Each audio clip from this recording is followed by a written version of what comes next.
بسم الله الرحمن الرحيم نحمده ونصلي على رسوله الكريم اما بعد اشکوں کی تلواروں سے یہ جنگ نہ جیتی جائے گی، اشکوں کی تلواروں سے یہ جنگ نہ جیتی جائے گی، لفظ مجاہد لکھنا ہوگا سینوں پر دستاروں پر۔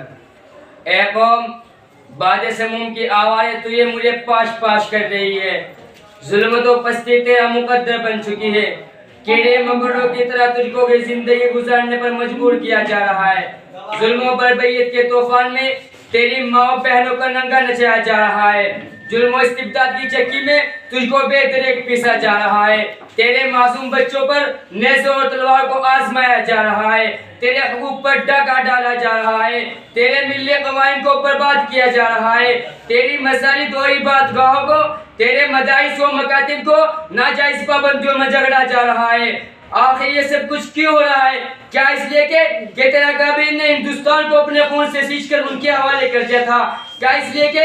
تیرے اسلاف نے اپنا خون بہا کر سب کو دوستی کا اعلان کر دیا تھا؟ کیا اس لیے کہ ہندوستان میں تیرا کوئی حق نہیں ہے؟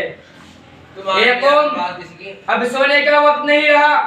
اپنے ماضی کو دیکھ، اے قوم اپنے کردار کو دیکھ، اے قوم اپنے وقار کو دیکھ، اے قوم اپنے کارناموں کو دیکھ، اے قوم اپنے اکابرین کی تاریخ کو دیکھ، اے قوم اپنے اسلاف کی قربانیوں کو دیکھ تیرا ماضی ایک طرف تجھ کو روشنی دیتا ہے تو دوسری طرف تاریخ کھنڈا سپرد کرتا ہے۔